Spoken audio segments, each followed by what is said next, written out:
Hello everyone, I am Amir Khan, Faculty of Chemistry. Today I will discuss the most important topic for class 11th chemistry and the topic is equivalent mass of element. तो आज हम discuss करेंगे equivalent mass of element के बारे में, जो कि बहुत ही इंपॉर्टेंट टॉपिक है और बहुत इजी भी है। तो चलिए स्टूडेंट, यहाँ पर कुछ फार्मूलाज है इक्विवेलेंट मास ऑफ एलिमेंट का, जिसको हम लोग देख लेते हैं। तो इक्विवेलेंट मास ऑफ एलिमेंट ई बराबर क्या होगा, बहुत ईजी है, आपको मज़ा आ जाएगा, इतना ईजी है। तो equivalent mass of element is equal to होता है मोलर मास ऑफ एलिमेंट, ठीक है, मोलर मास ऑफ एलिमेंट, ठीक है, बाय इट्स वैलेंसी, ठीक है। तो what is the equivalent mass of element? Equivalent mass of element is equal to molar mass of element by its valency. अब element का molar mass उसके atomic mass के बराबर होता है। Actually student, molar mass is a mass which is exactly equal to 1 mole, ठीक है। 1 मोल के बराबर जो मास होता है उसी को हम लोग मोलर मास कहते हैं, ठीक है। तो एलिमेंट का मोलर मास एटॉमिक मास के बराबर होता है, तो यहाँ पर हम atomic mass of element by its valency भी लिख सकते हैं। अब एक छोटा सा एग्जांपल हम ले रहे हैं। अगर मुझे कैल्शियम का, अगर सपोज दैट मुझे कैल्शियम का इक्विवेलेंट मास निकालना होगा, तो कैल्शियम का इक्विवेलेंट मास ई बराबर क्या हो जाएगा? तो कैल्शियम का मोलर मास कितना होता है? 40।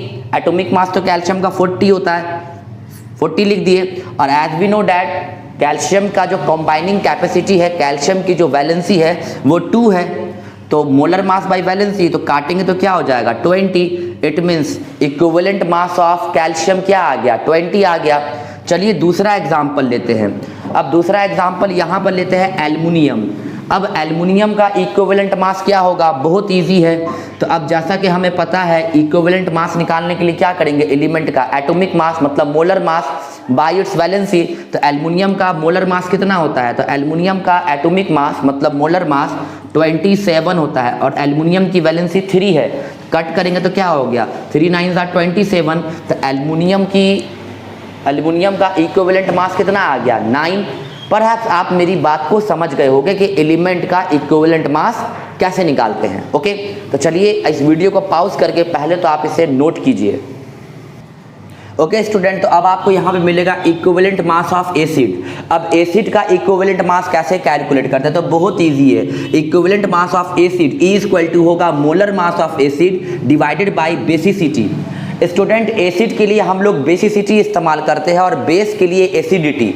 तो बेसिसिटी पहले सुन लीजिए। Actually basicity stand for number of H plus released by N acid.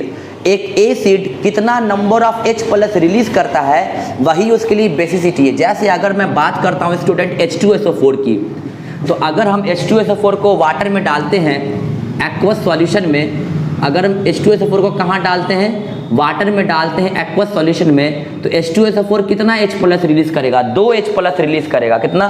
Perhaps आपको ऊपर में क्लियरली नज़र नहीं आ रहा होगा, तो आप नीचे में ही देख लो। अगर हम H2SO4 को वाटर में डालते हैं या किसी भी एक्वस सॉल्यूशन में, बिकॉज एक्वा का मतलब वाटर होता है, तो H2SO4 2 H प्लस रिलीज करेगा और SO4 2 माइनस में ये टूट जाएगा। तो H2SO4 की बेसिसिटी कितनी हो गई? 2।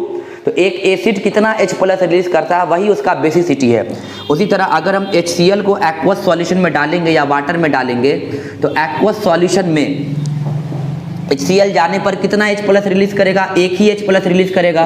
तो HCl की बेसिसिटी कितनी हो गई? 1। समझ में आ गया? तो याद रखना, मिनरल एसिड में जितना हाइड्रोजन होता है ना, ऑर्गेनिक एसिड के बारे में बात नहीं कर रहा हूँ, मिनरल एसिड में जितना भी हाइड्रोजन होता है वो सारा हाइड्रोजन निकल जाता है।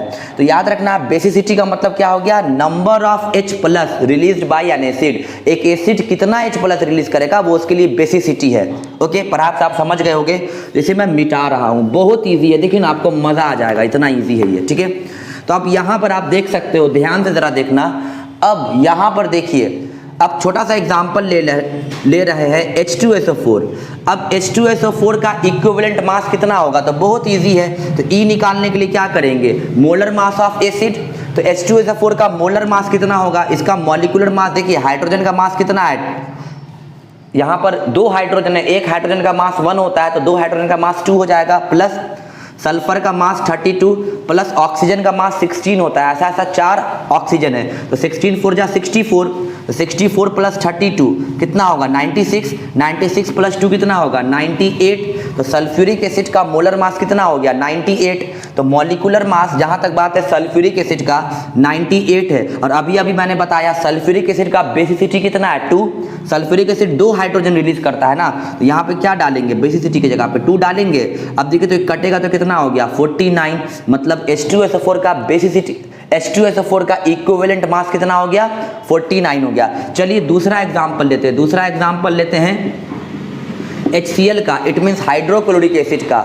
इसका इक्विवेलेंट मास कितना होगा, तो बहुत इजी है। हाइड्रोजन का मास 1 प्लस क्लोरीन का मास 35.5, तो HCl का मोलर मास कितना हो जाएगा, HCl का मोलर मास हो जाएगा 36.5 होगा ना।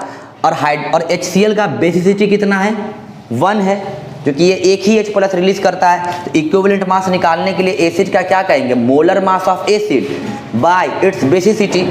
तो मोलर मास एसिड का कितना है 36.5 यहाँ पर, और HCl का बेसिसिटी कितना होगा 1, क्योंकि ये एक ही H प्लस रिलीज करेगा, इसलिए HCl का इक्विवेलेंट मास कितना होगा 36.5।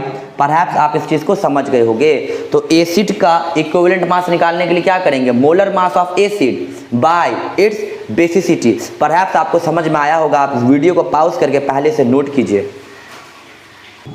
अब देखिए स्टूडेंट, अब टॉपिक क्या है, अब यहाँ पर आपको, अब हम लोग थर्ड पॉइंट पढ़ रहे हैं यहाँ पर। अब हमारे टॉपिक का नाम है इक्विवेलेंट मास ऑफ बेस। अब बेस का इक्विवेलेंट मास कैसे निकालेंगे, तो इक्विवेलेंट मास बेस के लिए फॉर्मूला हो जाएगा molar mass of base by acidity. Actually base के लिए हम लोग एसिडिटी वर्ड इस्तेमाल करते हैं। अब ये एसिडिटी क्या है, तो एसिडिटी का मतलब होगा number of OH minus released by a base. एक बेस कितना OH माइनस रिलीज करता है in aqueous solution, aqueous solution में, तो वो बेस का क्या हो जाता है, वो बेस का एसिडिटी हो जाता है। जैसे छोटा सा एग्जांपल, अगर मैं NaOH की बात करूं, तो NaOH को अगर हम वाटर में रखते हैं, तो NaOH वाटर में जाने के बाद Na प्लस एक्वस और OH माइनस एक्वस रिलीज करेगा। अब देखिए तो NaOH ने कितना OH रिलीज किया, एक ही, तो NaOH का एसिडिटी कितना हो जाएगा 1।